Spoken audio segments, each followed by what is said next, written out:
Hello, elementary school students across America and on United States military bases around the world. I'm Michael T. Mondak, and I'm back with you on Wednesday of Premiere Week, Season 2. Michael T. Mondak reads, where virtually every morning at the same time, I read one picture book to you, your parents, and your teachers.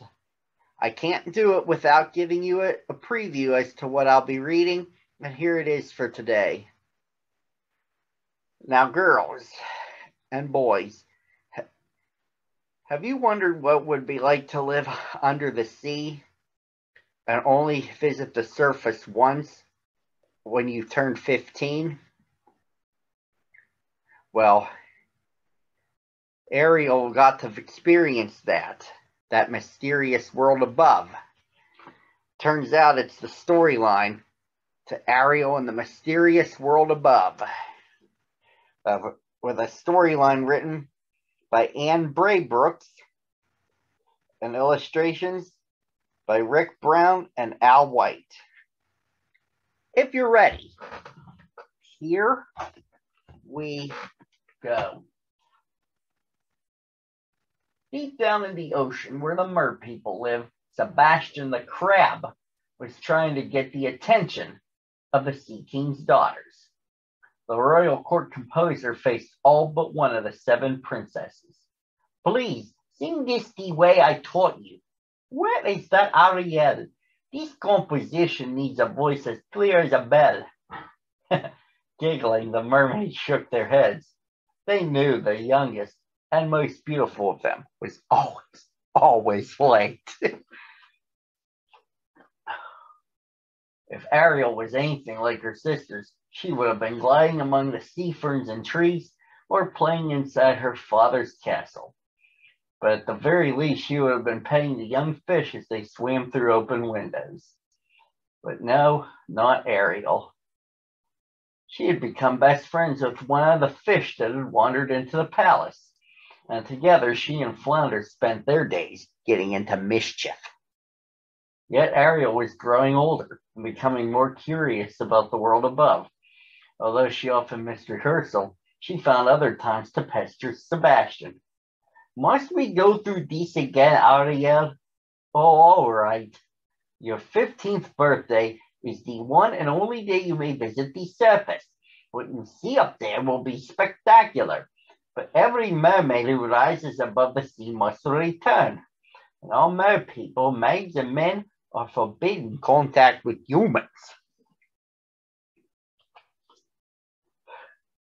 A few months before Ariel's 15th birthday, Ariel sought out her sisters as they sat at their dressing tables, combing their hair. Please, tell me about the day you turned 15 and the wonderful things you saw on the surface. Aquata, the eldest, laughed. You're such a silly minnow, Ariel, wanting to know so much. But I suppose, if you absolutely insist. She smiled gently at her little sister. After I reached the surface, I followed the moon's path toward shore. Then I lay on a sandbar, gazing from a distance at the oddest things. If you can imagine, I saw 4-legged seahorses guiding chariots, which were balanced on sand dollars that went round and round. But the most delightful thing of all was to lie on that sandbar in the moonlight, listening to the sounds of humans. I heard chariots rumbling into town, people shouting and laughing, and church bells ringing. The bells rang clear and loud, unlike anything beneath the sea. And as soon as Aquata finished her story, Andrina began hers. Now listen, Ariel. When I went up, the whole sky looked like gold. It shone brighter than the most brilliant pearl. The clouds glowed violet and red, and they sailed over my head like froth on a wave. Every sister was silent, trying to imagine the view Andrina described. Suddenly, they heard Sebastian outside. Arista, Atina, where are you? Adela, Andrina, it is time for rehearsal. I can't ever find those girls when I need them. and with a desperate look in her eye, Ariel motioned for her sisters to hide while Sebastian searched for them. Ariel watched a crab from her hiding place. As soon as he had gone, the princesses came out again. Ariel smiled gratefully. Oh, thank you. Arista, tell me what you saw. Did you see any humans? Oh, Ariel, I knew you'd ask. Yes, I did see humans. Human children. They were splashing about and swimming in a tiny bay. They looked so dear and innocent, I wanted to play with them. But I remembered Father's rule, never ever mix with humans.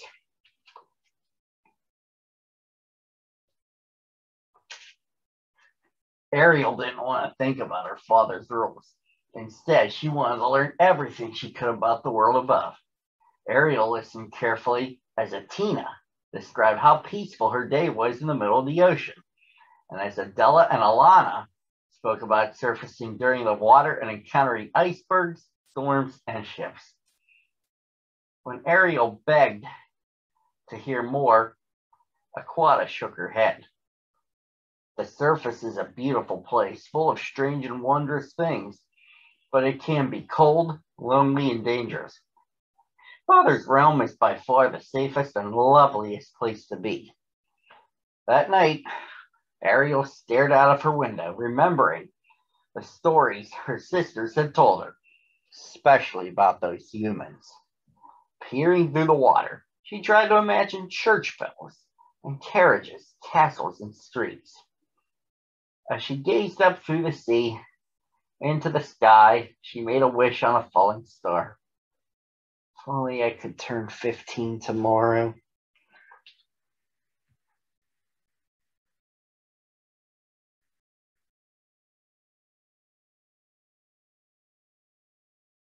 The months passed slowly.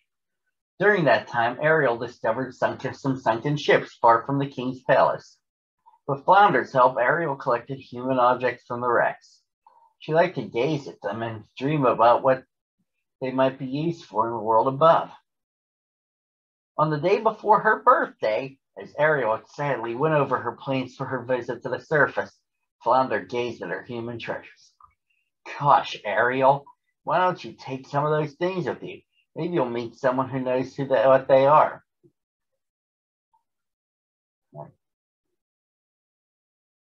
But that's a wonderful idea, Flounder. Ariel picked up a small glass object, unaware that it was a perfume bottle. As Ariel and Flounder swam toward the palace, Sebastian saw them. He glared when he spotted the perfume bottle in her hand. Give that to me this instant. Ariel, how many times have I told you to leave those human things alone?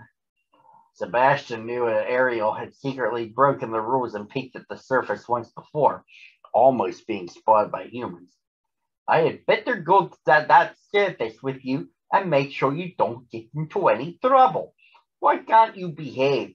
I'm the royal court composer, not a nursemaid. And as Sebastian led the way to the palace, two eels slithered in the shadows. They were acting as the eyes and the ears of the evil sea witch, Ursula. From her distant lair, which observed the little mermaid and her companions. So the Sea King's precious daughter is going to the surface tomorrow, is she? What a marvelous opportunity. I'd do anything to get back at that fool Triton who banished me from his kingdom. Ursula came up with a plan to use her eels, Flotsam and Jetsam, to make King Triton angry with his youngest daughter. And before dawn the next morning, Ariel streaked toward the surface of the water, with a sleepy Sebastian and Flounder struggling behind her. As the sun rose over the sea, Ariel burst through the waves, thrilled to be in the world above. She raced towards shore, but paused when she heard a strange voice. You're Princess Ariel, aren't you? Perched on a piece of driftwood was a seagull. A flying fish told me about you. He said you're kind of curious about humans. You are so lucky you came to the right gull, because I know everything there is to know about humans. Ariel stared at the seagull. You mean you've been close enough to humans to hear them speak? You bet your scales, sweetie, and I can answer all your questions. At that moment, Flounder and Sebastian finally caught up with the Little Mermaid. The seagull introduced himself as Scuttle, then winked at Ariel and pointed toward shore. Now, since it's your birthday, sweetie, how about a free guided tour? Oh, Scuttle, that would be wonderful. Thank you. Ariel followed the seagull. As they approached land, the mermaid pointed to a kite flying above a grove of trees. Scuttle, look! What's that? Why, he gasped. Wow, I'll be flubbergasted. I haven't seen one of them in ages. It's a wobble-eyed weather snoop. Ariel sighed as the kite dipped below the trees and disappeared. Oh, a wobble-eyed weather snoop. It was so beautiful. She swam closer to shore, hoping to glimpse some humans. Even though it was her birthday, Ariel didn't want to be selfish, so she waited in a tide pool near shore for Sebastian and Flounder to join her. In the shallow water, she saw starfish and sea otters and something else made by humans.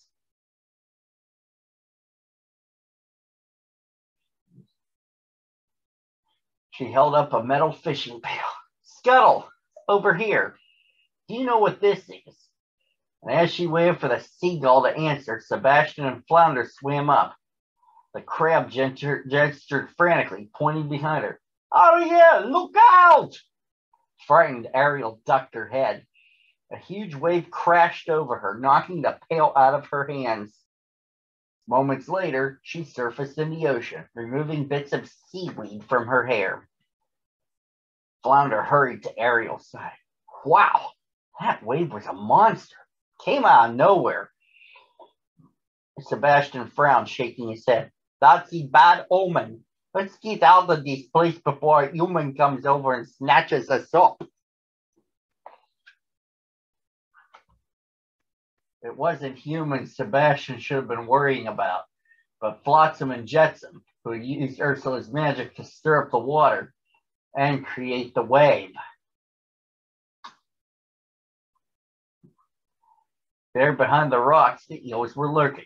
The sea witch wanted her eels to hide a sparkling human object in the Little Mermaid's hair to get her into trouble. Far below, Ursula shook with frustration. My plan was perfect, but that droughted girl ducked just in time. Keep watching her, my pets. You'll get another chance. I'll make sure of that. And back at the tide pool, Scuttle struggled with the pail which the wave had dropped on his head. Hey, where did the sun go? Scuttle tripped, somersaulted, and the pail flew off. The seagull hopped after it excitedly. Ariel! Ariel! Why didn't you tell me you had discovered a silver-plated snickerdoodle? It provides wonderful shade for humans as they gallivant about in the throes of the day. This one even has a chin holder. It's a real find.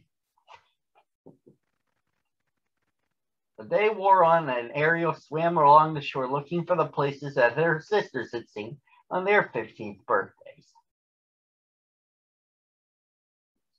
Although she couldn't find any of them, the Little Mermaid saw hills and shores and sailing ships more beautiful than she'd imagined. As the sun set, she swam into a shallow cove. Her three companions followed her. Suddenly, Ariel frowned.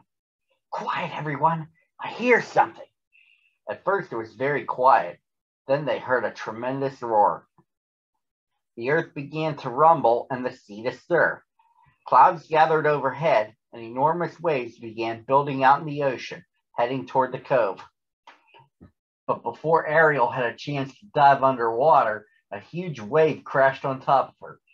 As she thrashed about in the blinding water, Flotsam and Jetsam glided up to her and hid something in her hair. And within seconds, the eels were gone. As the storm miraculously disappeared, Ariel suddenly realized that it was getting late. And soon her birthday would be over. With one last look at the surface, Ariel slipped underwater. This time she lagged behind Flounder and Sebastian as they hurried home. That evening, Ariel told her sisters all about her trip to the surface. The world above was more wonderful than I could have imagined. There are so many amazing human things. Excuse me.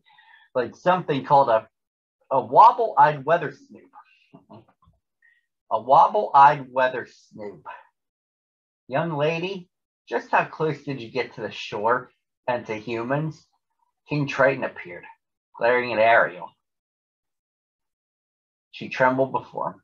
I didn't see any humans, Daddy, honest. Then what's this? The Sea King reached over and drew a sparkling diamond ring from Ariel's hair. It was the object that Ursula and the eels had placed there to make trouble for the little mermaid with her father. Sebastian hurried to Ariel's defense. Oh, your majesty, I was with her the whole time.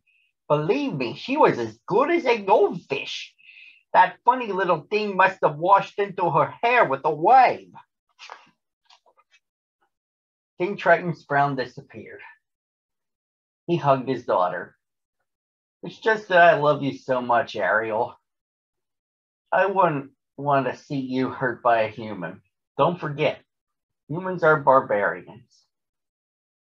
Now go along and get some sleep. Ariel went to her bedroom, but she couldn't sleep. She kept thinking about the beautiful things and places she could see in the human world above. As she leaned out the window, gazing up through the sea, she smiled. I know Daddy cares about me, but he's wrong about humans. Someday he'll understand. Someday. And that, boys and girls, is where the story comes to its conclusion. Hope you enjoyed it, and I'll see you back here at the same time on Thursday of Premiere Week.